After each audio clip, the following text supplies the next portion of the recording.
Друзья, даже за 6 часов можно испечь вот такой классный хлеб на закваске.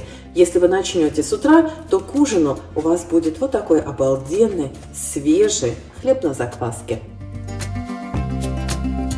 Всем привет, дорогие друзья! Сегодня я пеку хлеб на закваске за один день. Начинаю утром, к вечеру хлеб должен быть готов. Закваска у меня подкормлена с вечера. Неважно, какую закваску вы возьмете. У меня это смешанная, остатки моей закваски я подкормила вчера вечером, сегодня она уже готова. Можете взять ржаную или пшеничную, совершенно неважно, друзья. Если у вас не подкормлена закваска, то сначала ее подкормите. Возьмите 30 грамм любой закваски, пшеничной или ржаной, добавьте в нее 30 грамм воды и 30 грамм белой пшеничной муки. Хорошо перемешайте и дайте закваске подняться в 2 раза. Вот этой закваски, примерно 100 грамм, там 90 грамм, вот этой закваски вам хватит на одну буханку хлеба. Столько, сколько нам нужно. Итак, закваска готова. Я беру 100 грамм. Добавляю воду. Друзья, для того, чтобы ферментация началась и проходила быстрее, я взяла воду теплее, чем комнатной температуры. Я нагрела ее примерно до 33-34 градусов. Если у вас есть градусник, обязательно им воспользуйтесь. Если градусника нет, воспользуйтесь вот таким трюком. Приложите тыльную сторону ладони вот сюда к шее. Вода должна быть на ощупь приблизительно такой теплой. Друзья, полный рецепт есть в описании под видео. Обязательно посмотрите, пожалуйста. И просеиваю пшеничную муку. Что-то далеко-то не поняла.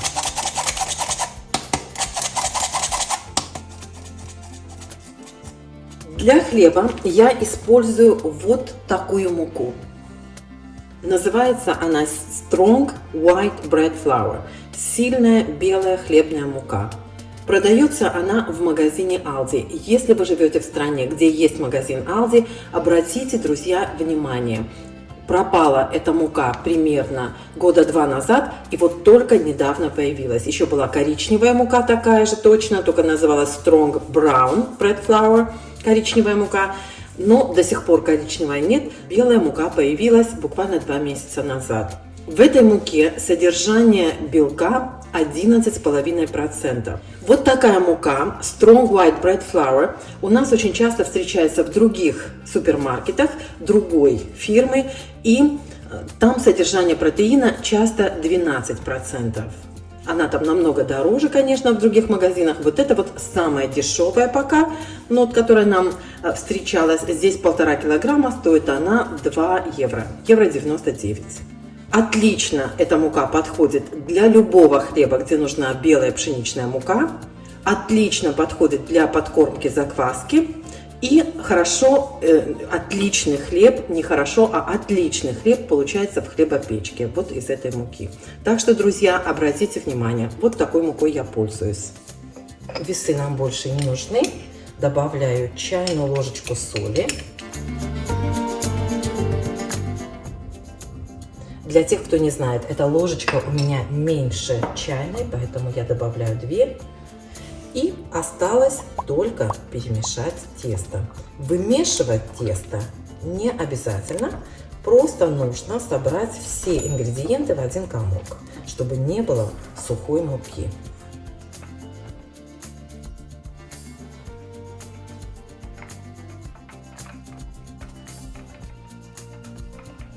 Вот и все. Вот и все, друзья. Тесто не обязательно должно быть однородным и гладким. То есть вот этого вполне достаточно. Сейчас я накрою тесто пленкой и поставлю в теплое место. При температуре примерно 22 градуса. Если у вас тепло на кухне, то можете оставить просто на столе. Если у вас холодно, то нагрейте духовку немножко и поставьте тесто в теплую выключенную духовку. Если у вас есть градусник, который выглядит вот так, градусник для духовки, то Можете с помощью градусника измерить температуру в духовке. Я просто нагреваю слегка духовку и ставлю туда тесто. Тесто должно постоять ровно 1 час. Сейчас у меня 8:15, значит встречаемся в 9 часов 15 минут. Итак, друзья, прошел ровно час. Вот так выглядит тесто. И сейчас я его буду растягивать и складывать. Удобнее делать влажными руками.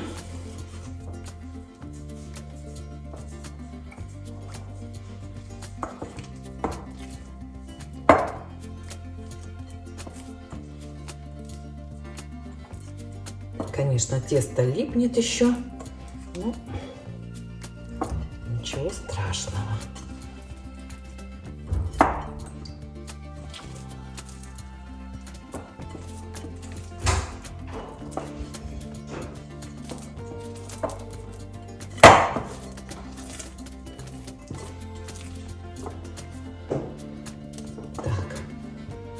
Смотрите, какое тесто липкое.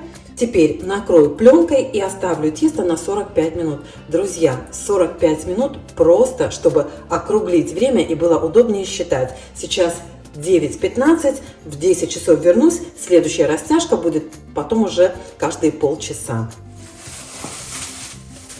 Прошло 45 минут, друзья. Еще раз повторюсь, что это время я выбрала только для того, чтобы, было удобнее считать потом. Я хочу переложить тесто вот в свою обычную форму для теста, потому что там удобнее растягивать, поскольку немножко другая форма. Ой. Здесь просто, знаете, немножко удобнее.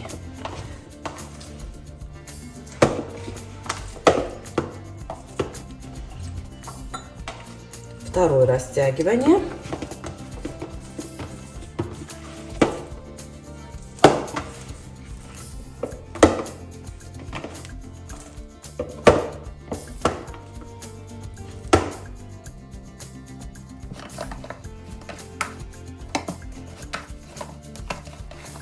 Растяжки можно делать, не обязательно ждать 45 минут, можно делать первую растяжку через полчаса и каждую следующую тоже через 30 минут. Это моя вторая растяжка, третья растяжка будет через полчаса, 30 минут между каждыми теперь будет. Я надеюсь, что вы обратили внимание, друзья, что тесто у меня очень липкое. Растягивать и складывать я его буду от 3 до 5 раз, пока оно не станет эластичным и не перестанет рваться. Делать я это буду каждые 30 минут. Посмотрим, сколько раз нам понадобится растянуть и сложить тесто. Ставлю тесто опять в духовку, но теперь уже не нагреваю, просто в духовку подальше от сквозняка. 10:30, третья растяжка. Ну, давайте посмотрим, вот как выглядит тесто снаружи. Видите, да? Сколько здесь уже пузырей. Вот так оно выглядит сверху. Как видите, уже видны пузырики.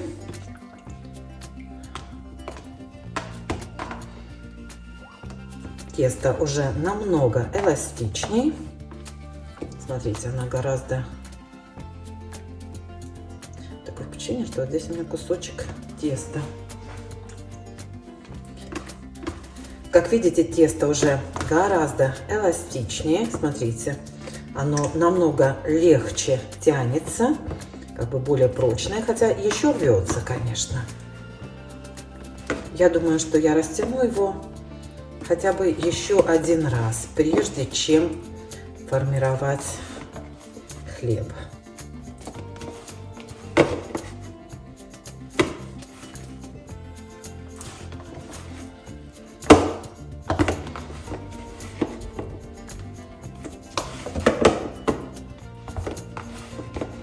Это все. Да, конечно, намного уже эластичнее хлеб, но еще рвется. Духовку, повторюсь, я не нагреваю больше, просто ставлю форму с тестом в духовку для того, чтобы избежать сквозняков. Посмотрите, какая у нас погода.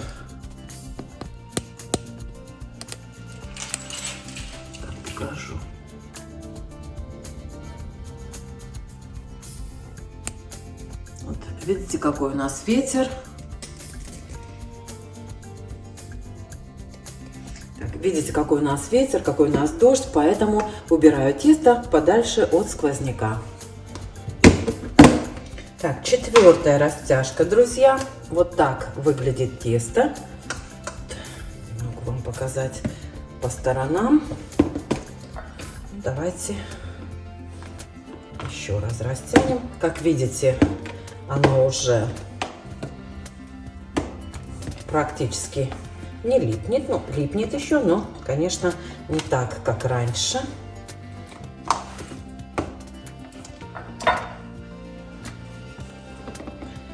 Я думаю, что еще один раз сделаем растяжку и все. Вот это 4-я. Значит, всего будет 5 растяжек. Сейчас у меня 11 часов. Значит, встречаемся через полчаса.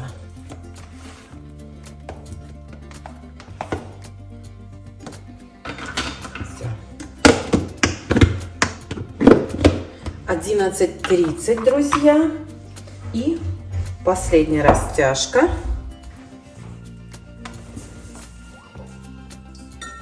Последняя, 5-я растяжка. Посмотрите, какое тесто эластичное.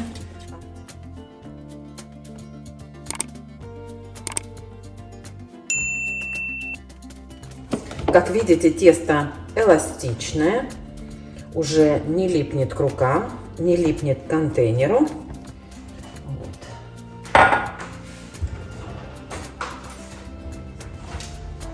Сейчас я его, 5-я обминка, смочила коврик водой слегка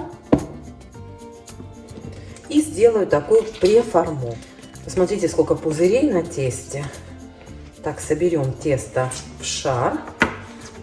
Сильно не натягиваем, чтобы тесто не порвалось. Так. Накроем. Ну, можно этим же контейнером накрыть. И дам тесту постоять.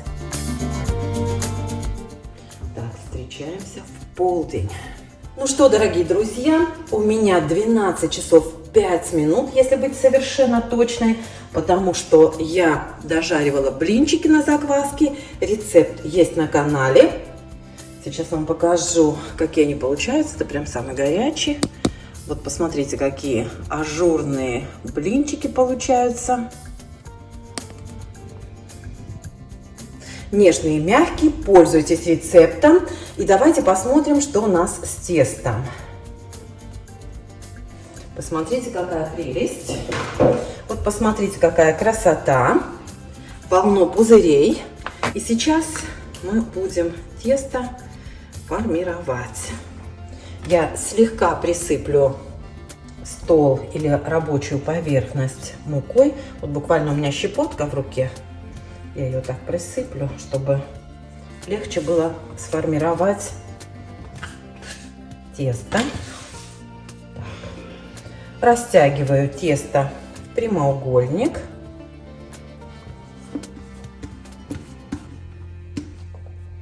Какие пузырики тут.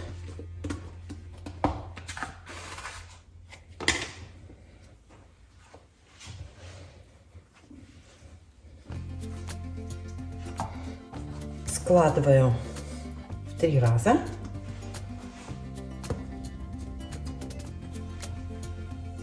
И теперь скручиваю тесто плотно, плотно, плотно. Вот так.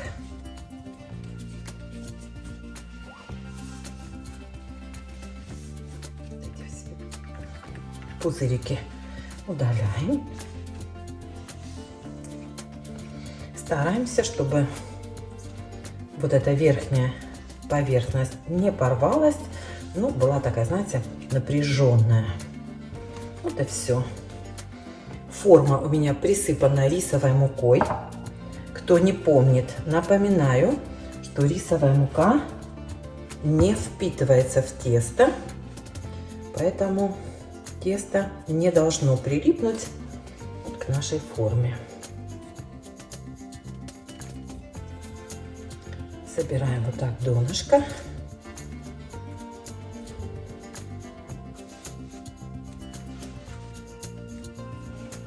Сверху еще слегка присыплю мукой, чтобы не прилипло.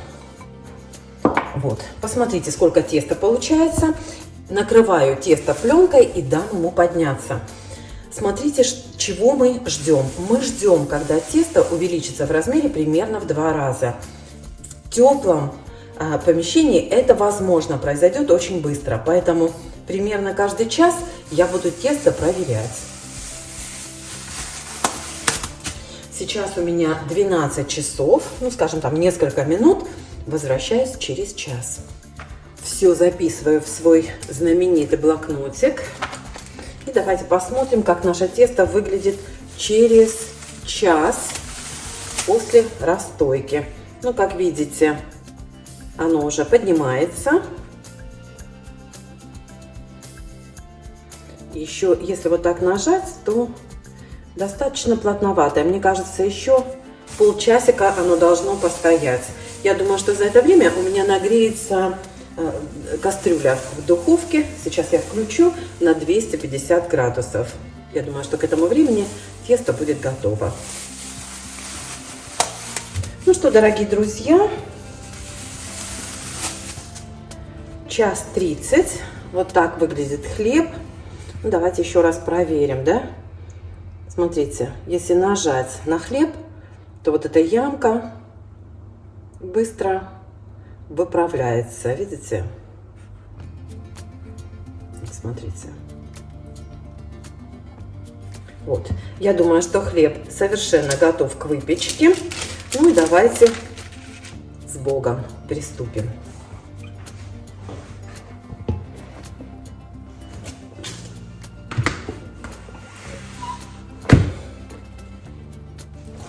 Конечно, хотелось бы, чтобы он лучше держал форму.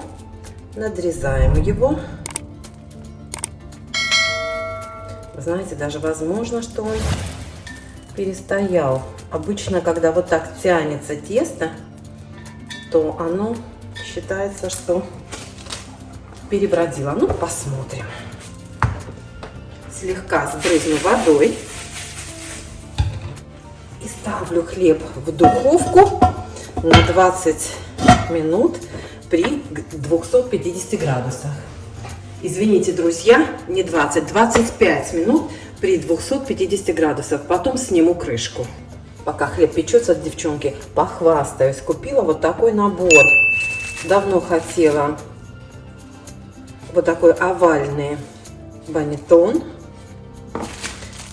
В комплекте продавался вот такой мешочек для хлеба. Это, знаете, мешочек, чтобы хлеб остывал. Не для хранения, а вот поставить в этот мешочек, пока хлеб горячий. Вот такой ножик. Так, который я еще не открыла. Слушайте, еще где-то было лезвие. Ну, неважно. Вот такой вот, смотрите. Вот такой ножик. Сейчас найду. Вот эта вилочка, вы знаете, понятия не имею, для чего она. Как вы думаете, вот для чего эта вилочка? Тоже была в комплекте.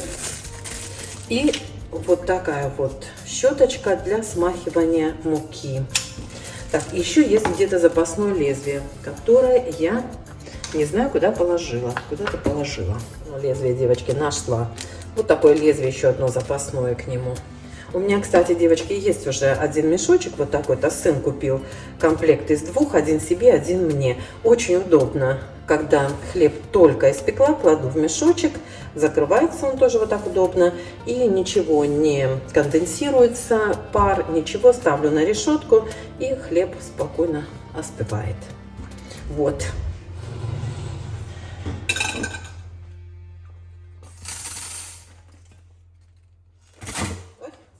Ну вот, дорогие друзья, вот такой хлеб получился. Он, конечно, не раскрылся так, как раскрывается хлеб после холодной ферментации, но все равно получился, если честно сказать, даже лучше, чем я ожидала.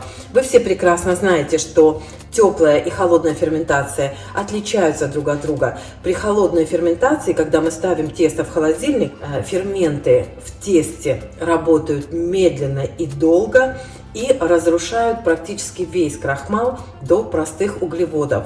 такой хлеб получается немножко слаще и чуть-чуть кислее, чем хлеб, который подходит при более высокой температуре. Ну, посмотрим, что у нас получилось. Запах обалденнейший, такой звук отличный. Я думаю, что хлеб хорошо пропекся. Ну, давайте подождем, когда он остынет, и потом его порежем. Кстати, друзья, сейчас у меня 15 минут 3-го. То есть начала я в 15 минут 9-го, да, 8:15. Сейчас у меня 14:15 ровно. Так что, ну, вот считайте, сколько времени заняло. Ровно 6 часов у меня заняло приготовление хлеба. Так, положим его в мешочек, на решетку и дадим ему полностью остыть. Ну что, дорогие друзья, давайте порежем.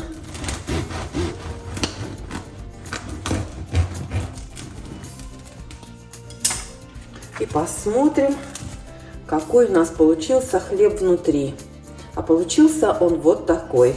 Ну, вот эти вот большие пузыри говорят о том, что можно было еще полчасика дать хлебу подняться, что он немножечко не доферментированный. Ну вот, друзья, хлеб отличный, лучше, если честно сказать, чем я ожидала. Начала я в 8 часов, 15 минут 9-го, сейчас у меня 15 минут 7-го. Хлеб, посмотрите, хороший внутри, хорошо пропекся. Ну, как видите, мякиш не липкий, ничего к ножу не прилип. То есть к ужину можно приготовить отличный хлеб на закваске.